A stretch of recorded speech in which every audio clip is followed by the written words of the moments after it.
pray. Amen. If you agree with what Pastor Troy just prayed, would you say amen one more time? Amen. Grab a seat. Thank you. If you're going to bake a cake, you need an oven, something to bake it in. You need a plan, a recipe to follow. You need ingredients if you're going to bake a cake. If you're going to build a championship team or a top producing company or a highly effective military unit, you need some people, you need a plan, you need some ingredients that are going to help you get there. If you were going to build a house, you need a piece of land, you need some blueprints, you need a plan, you're going to need some materials to build that house. Basically, no matter what it is in life, if you're going to build something, you got to have a plan. And you've got to have the essential ingredients to follow that plan with. But now here's my question. I want you to look up here for a second because this one is a doozy. It's really, really important. If you were going to build a life, what would you choose? What would you use? What plan would you follow? Now, think before you answer this question privately because the big decisions that you make, these things will influence absolutely everything about you. They will influence how your life turns out. And all of us, whether you know it or not, base the way that you answer the big questions, the big decisions of life. It's always based on the same thing for every person on the planet. It boils down to your faith. It boils down to what you believe about this universe, how it works, and your place in it. And I want to show you today from the Bible how big of an impact faith is supposed to make in all of our lives. I want to show you how a home, and I think it would be good or appropriate to put a life in parentheses here, how a life or a home is built with faith. Did you notice that I didn't say built on faith? Because it's not really just the foundation that you build stuff on. Faith is actually the materials that you build with. It's what it looks like when it's done. It's the whole thing. It's the wood, it's the windows, it's the walls, it's the roof, it's the whole thing, not just the foundation. And there are plenty of people out there who have somehow disconnected the way that they live their life from what they believe. I'm talking about the person that gets up and goes to church on Sunday, sings some songs and listens to a sermon. But in reality, it doesn't make any difference in their life Monday through Saturday. Faith is much more than just the foundation that your life is built on. It's everything about your life. Today in the Bible, before we even get into Genesis chapter 11, we're going to hear about the foundation of the father of our faith. Did you know that the Jews worldwide, the Muslims worldwide, Christians worldwide, we all share the same father of the faith? Do you know who that person is? Yes, thank you. For the people in this room who could name him by name, Abraham is the OG of the Jewish, the Muslim, the Christian faith. But the Bible today is going to describe for us, where did Abraham's faith come from?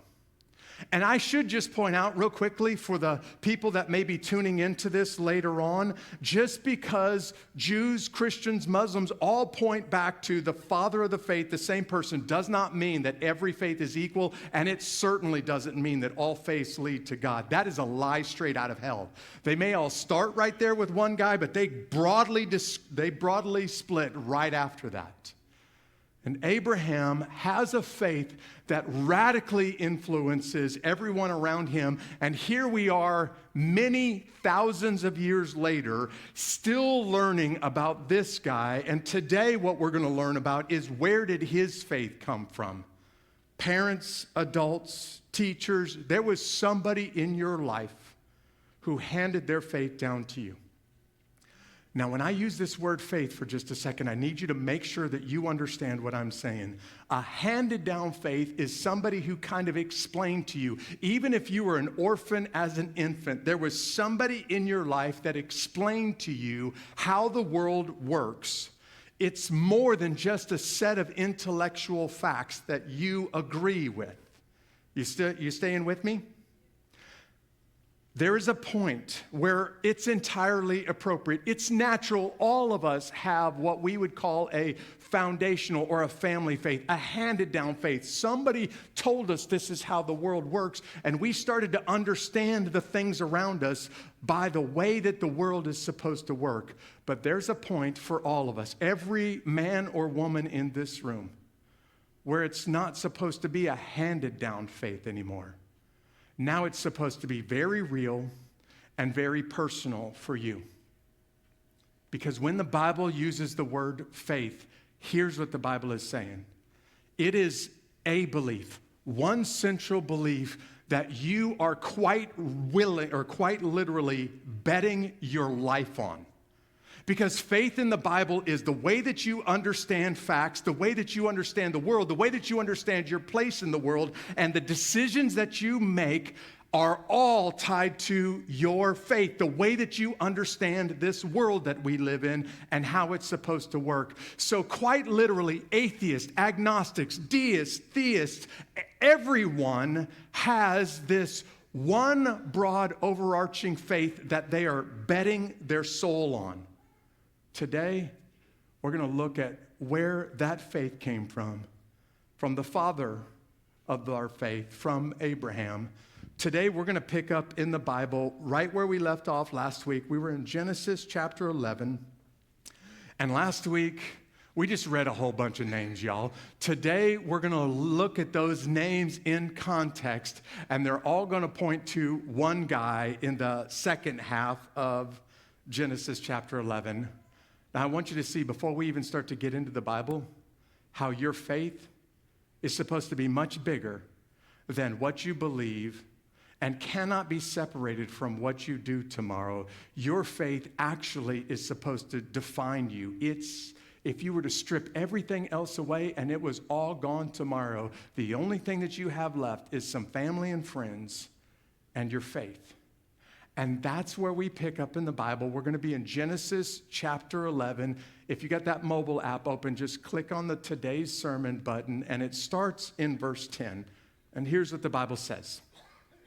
These are the family records of Shem. Now pay close attention to the math.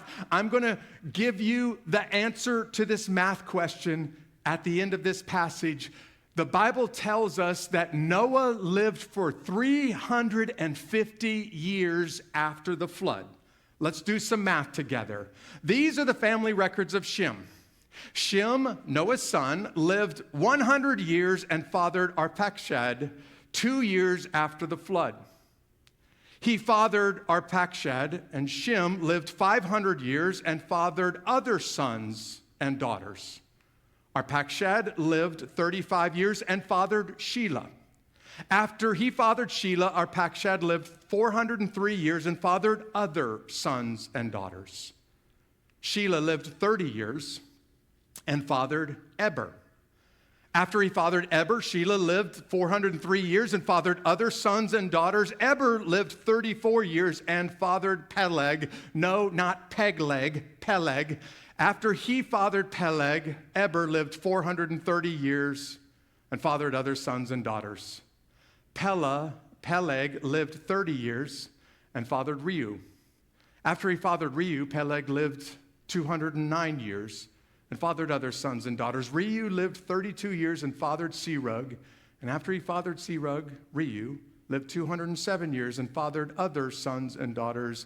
Serug lived 30 years. And after 30 years, he fathered Nahor.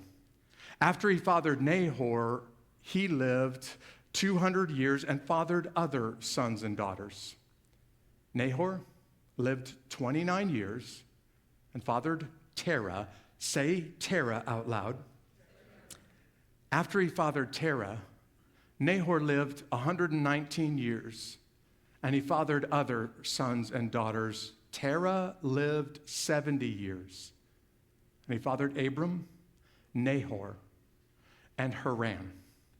Now, if you were with me doing the math for just a second, there's a whole lot of names here. I could spend the next 30 minutes going into the genealogy of those names. I'm not going to do that for you because it would bore you to tears. And secondly, that's not what I think Genesis chapter 11 is trying to do. I think Genesis chapter 11 is rushing through these names as fast as possible to get to that last sentence on the screens. They want you to know, where did Abram, Nahor, and Haran come from? And thank you. And this is where the lineage or the genealogy comes from. Now, the Bible tells us a couple of weeks ago that Noah lived for 350 years after the flood was over with, after he came out of the ark, after his children settled in the land and started having grandchildren and great-grandchildren. If you were to do the math with me, Abram was born 292 years after the flood, which means Abram was around for 58 years, or Noah was around for 58 years of Abram's life. Where did Abram learn about the flood? Where did he learn about all of the animals? Where did he learn about all of that death and destruction? I'm convinced that he heard it directly from the mouth of Noah himself. Where did Abram learn about Noah's ancestors, about Seth, about all of those lines that came between Noah and Seth? Where did Noah learn, or where did Abram learn about Adam and the Garden of Eden? He heard it directly from Noah, who heard it directly from his ancestors. And this faith has now been handed down literally from Adam all the way to Abram. This is what I'm calling family faith or foundational faith. Can I just point out a couple of obvious things about this long passage that we just read? Back in the day, people lived for a long time, but as time progressed, their lifespan got shorter, and apparently children were a really, really, really big deal back in the day. Because this whole passage is not only telling us about how long they lived, but it's telling us about their first child, especially their firstborn son. You see, back in the day, your entire future was built on having a child, especially a son, that would take your name and your history and your legacy and all of your inheritance, and they would pass it down to the next generation. This was a really, really big deal here. And you're going to learn today that Abram is not able to have a son, and that's a problem. It was such a problem that back in those days, the entire society itself would basically assume that you were cursed. There was something wrong with you. You did something wrong if you weren't able to have a child. And the name Abram itself, when Terah gave his firstborn son this name, that name literally means high father. So every day that Abram looked in the mirror, every time he heard that name, it hurt to know that I'm supposed to be a father. I'm supposed to be a pretty important father, but I don't have any children, and that hurt bad. Identity is more than just what you do. It's why you do what you do. It's the essence of who you are. Identity is the way that you answer this question. When somebody asks you to describe yourself, the first 2 or 3 words, that's your way of viewing who you are, not what you do. And identity is supposed to start with your family. That foundational faith, that family faith, it's important. And then for most people, that identity takes on a role of your place in society, your vocation, your career, whatever it is that you do for society. People start to use that as a way of describing or defining themselves. There's nothing wrong with that. But if it stays there, you've missed your true identity. See, what I think the Bible is doing for us today is helping us to realize who Abram's real father was, and your identity must be tied to your Father in heaven, just like Abram's identity is going to be radically changed and tied to his Father in heaven, he is the only one who has the right to tell you who you are and what your worth is. And the reason he's the only one that has that right is because he has proven it in his great love for you, his willingness to give up everything to rescue you and to adopt you into his family. And now you call yourself his son or his daughter. It becomes your identity. It defines who you are. That's what faith is supposed to do for you. So I got a question for you. When people ask you to describe yourself, do you use words about your career, about your place in society? Or do you use words about who you are and whose you belong to? Does your description of yourself include a son or a daughter of God? Or is it just simply what you do for a living? Faith is supposed to be much bigger, much more than what you do. It's even more than why you do what you do. It's who you are. It defines you. And not only that, but faith ultimately is what you look to when life hurts. Faith is supposed to be where you turn to deliver you from the ups and downs of life. Abram is going to go through some real hardships. He's going to go through some real pain in life. And Abram's faith is what he leans on to get him through it. Listen to Abram's relationship with his wife and his barren, childless marriage. Genesis chapter 11 points it out right out of the gate, starting in verse 27. These are the family records of Terah. Terah fathered Abram, Nahor, and Haran. And Haran fathered Lot. Haran died in his native land in Ur of the Chaldeans. That's modern-day southern Iraq. Haran died while he was still living there during his father Terah's lifetime. Abram and Nahor took wives. Abram's wife was named Sarai. And Nahor's wife was named Milcah. And right out of the gate, before you know anything else about Abram's marriage, the Bible wants you to know this about Abram and Sarai. She was the daughter of Haran, or Milcah was the daughter of Haran, the father of both Milcah and Ishkar. Sarai was unable to conceive. Did I mention, this is basically what Moses, the guy who wrote this passage, is saying, did I mention that she did not have a child? This is the Bible's way of describing just how difficult, just how painful this would have been for Abram and his wife. I use the words deliver you in this part of the sermon on purpose, because all of us go through hurts. All of us go through ups and downs in life, and all of us look to or lean to something to get us through that.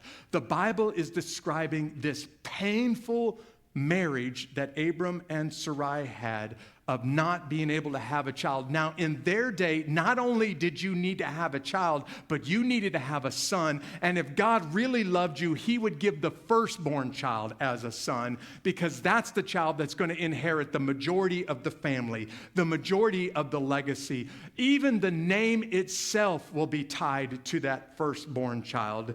Did you know the name Osama bin Laden? Osama was given to him by his father, but the name Ben literally means son of Laden.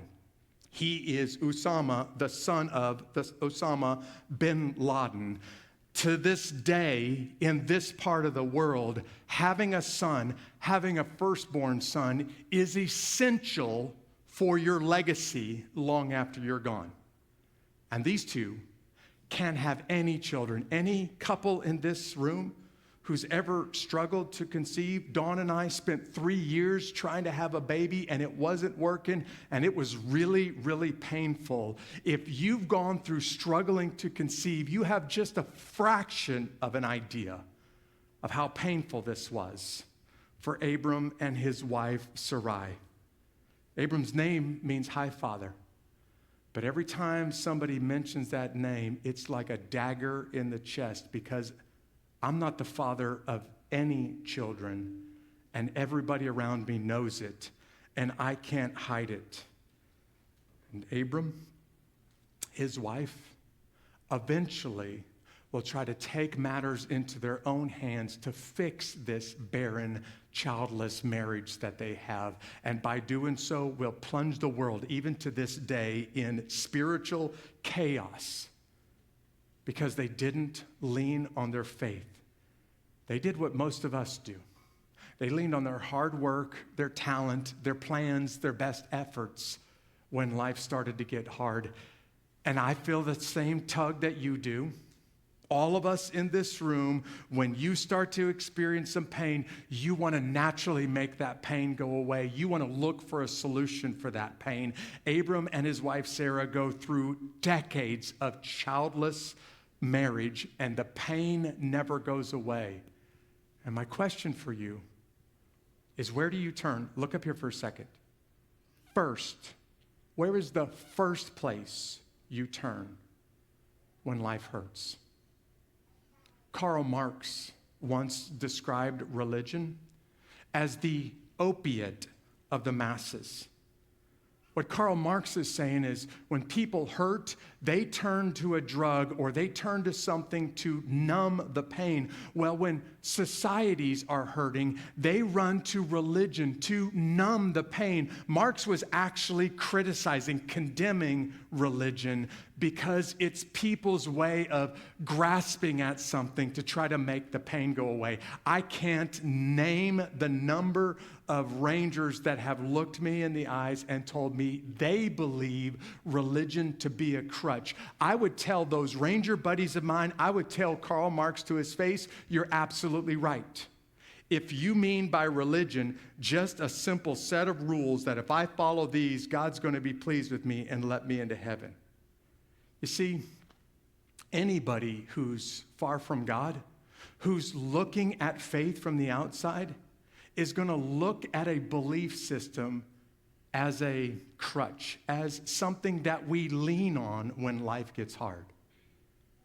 But y'all, anybody in this room who has been personally touched by the King of the universe, if Jesus, King Jesus, has come inside and touched you personally, that is no longer a crutch outside of me that I lean on. This is the steel rebar inside of me that holds me up in every single situation, no matter how difficult life gets. And it's always going to look from the outside like something that I'm leaning on until you've been touched by the King of the universe like I have, like many of you have. And then people start to see this is a relationship, not a religion, and it is deep inside of me.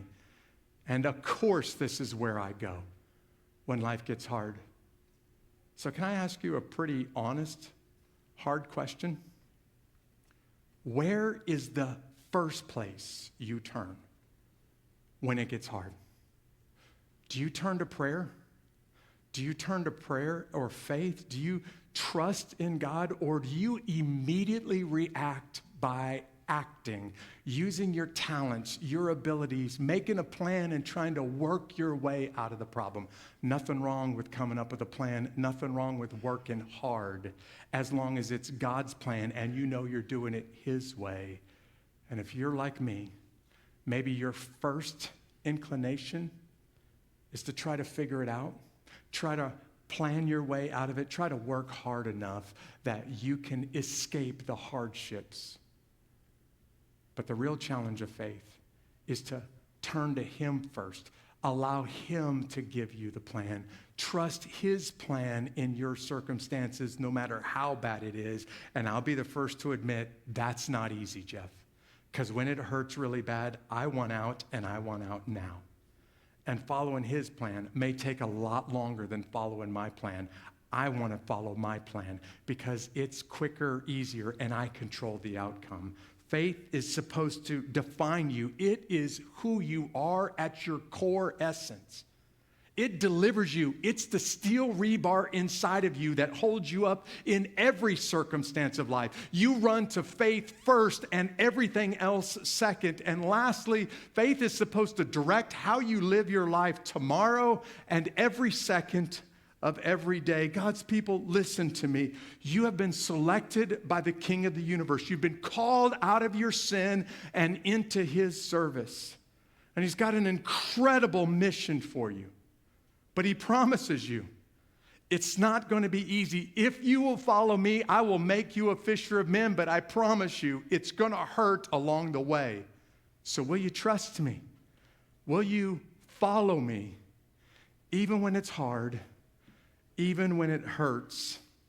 Here's how Genesis chapter 11 ends. These two verses that I saw something for the first time in my life this week when I looked at this passage. Terah took his son Abram and his grandson Lot, Haran's son, and his daughter-in-law Sarai, and his son Abram's wife, and they set out together from Ur of the Chaldeans to go to the land of Canaan. I don't think I've read this passage an untold number of times. I think I missed what the Bible was saying here. But when they came to Haran, they settled there, and Terah lived 205 years, and he died in Haran. Everything about Terah's existence was tied back to his family and his family's land in southern Iraq. And then something happened. The Bible doesn't even tell us what happened, but something happened, and Abram's father said, hey, y'all, pack the belongings, throw it all in a U-Haul truck. We're moving, and we're moving a long distance to a foreign land and people that are pretty much our enemies. Are you ready? Let's go. Something happened along the way that while they were moving, and they don't even make it all the way into Canaan. They settle a little bit before they get to Canaan in this land that's probably named after Terah's son, the land that we know as Haran. Now, I don't know what prompted them to stop early, but it occurred to me for the first time ever reading this passage, why Abram's father took his family and left the family farm and moved to an entirely new country.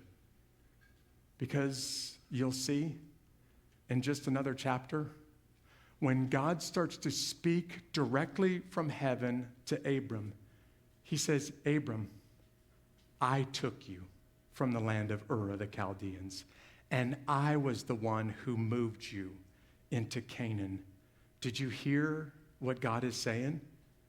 I directed your father, and because your father was listening to me, I was directing you. I just happened to do it, Abram, through your father. And because you were still under your father's authority, still under your father's roof, you moved a long way away from your father's land, and it was me doing the moving all along. Because Abram's father was willing to listen, Abram ends up in this land we know as Haran, making his way to Canaan. And when we read about Abram and where his life ends up next, we read that he ends up landing in the land that his father was originally planning to go. Can we pause for just a second? And can we respect the kind of courage that it took for Terah to pack up the family and to leave his legacy, leave his extended relatives, to leave everything that he knows, and to go to a new land? Is this not impressive? Would you agree? Do you really agree? Come on.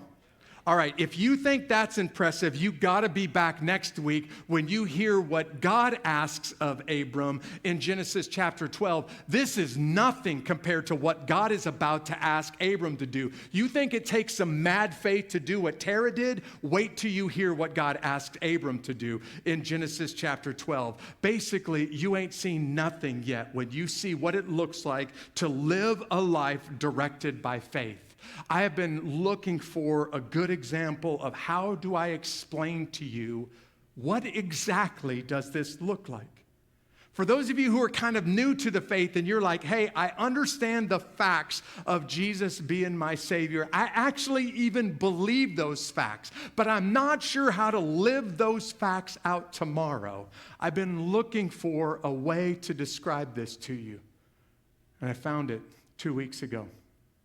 You guys heard the story in the Bible of the prodigal son, right? You guys heard that story before? Well, 2 weeks ago, I had a chance to interview the prodigal pastor, a guy whose life got hard, and instead of leaning on his faith, he leaned on something else, and he spent 20 years of his life ruining his life and making bad decisions, leaning on something that eventually became an addiction. Matt Bostic became a raging alcoholic while he was a pastor because life hurt, and he couldn't escape the alcohol no matter how hard he tried. And 2 weeks ago, when Matt and I were talking, Matt describes a moment where he sat down to breakfast with a total stranger, and in 10 minutes, that breakfast conversation turned his life upside down. I'm going to let Matt describe this for you in his own words. But the truth is, I want you to hear Matt and his own words, because in the process, a long, hard, painful process of recovery, Matt learned something that stuck with him to this day. And Matt has described perfectly, beautifully, what does it look like to let my faith define me? What does it look like to run to faith and allow my faith to defend me? What does it look like to let my faith direct me today and every day from this point on? So let me just turn things over to Matt. And why don't you listen to Matt from his own words? I was speaking at an event, and when I got finished, this gentleman approached me and said, "Do you want to get breakfast tomorrow morning?" And I'm like, "Yeah, man, absolutely." Thinking, man, he loved the talk. And yeah, I just knocked it out of the park, yeah, right? I said, "Absolutely." He said, "Meet me for breakfast in the morning." And I thought, great, man, business owner. So we go have coffee the next morning, and within 10 minutes of us talking, now I'd never met this guy in my life. He just watched me give a commencement speech. I was actually speaking at a graduation. And he said, "You may be alcoholic." Just like that, out of the blue, 10 minutes like into a that. breakfast conversation. For the first time in my life, I feel seen. And it's like I've seen a ghost. Honestly. Really? I couldn't. So I begin to, what are you talking about? You know? Yep. He's like, "Well, do you drink?" "Oh, yeah. Yeah. As a matter of fact, I do." "Does anybody know how much you..." And he starts just lovingly asking me really honest questions that I'd never had this conversation with anybody in my life, ever. A coach, anybody had ever seen me the way this guy was seeing directly into my soul. Yeah. We finish up. I totally lied to him the whole time, just debunk his theory on he's got Matt figured out. He had Matt Yeah. figured out. Oh, yeah.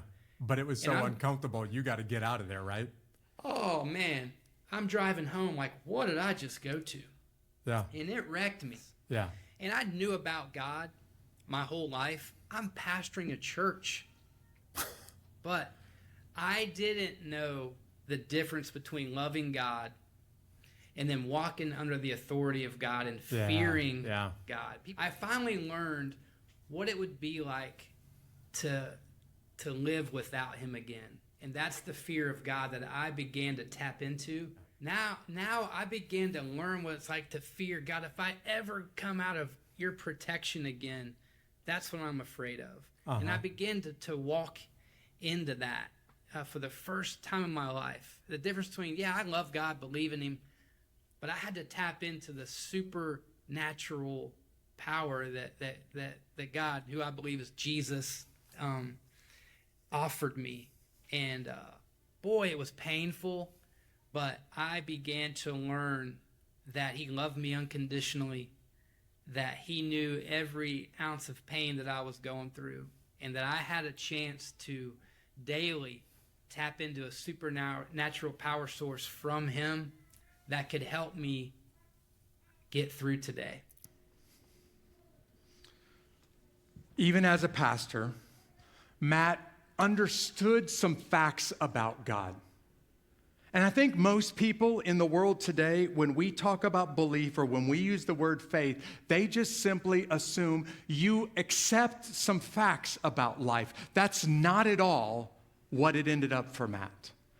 When Terah handed down his faith to his son Abram, Tara handed down some facts about how this life is supposed to work, but at some point, this has to become your faith. At some point, you have to own it. It becomes so much a matter of who you are that it literally defines every decision that you make, and you're betting your soul, you're betting eternity on it.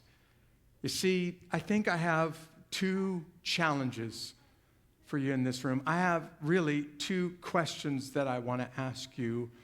Will you tomorrow get up and do what Matt just described? Will you make the conscious decision that I am not in charge? I do not define my future. I don't even direct my future. And when life gets hard, I won't defend myself. I will let the King of the universe decide who I am and where I'm supposed to go. And he will be the one that I turn to first when life starts to get hard. Will you live by faith tomorrow? And if you will, would you say yes out loud? Can I tell you, this is going to be really, really hard. Because if you want to live by faith tomorrow, you're going to have to unlearn something. If Jesus is really going to be king of your world tomorrow, you're going to have to unlearn you being the king of the world. Meaning the war inside all of us is, will you live by your flesh and what you can do and your own talents and your abilities, or will you live by faith? You cannot live by both of them at the same time. And if you're going to live by faith, if you're going to allow King Jesus to define your identity tomorrow, you're going to have to unlearn being king of your own life, making your own decisions, calling your own shots. If he directs you, he calls the shots. If he defines you, he says who you are. And he's the one you run to first when life gets hard. There's some of you, maybe a couple of you in this room, that have never connected the dots between what you believe and who you are.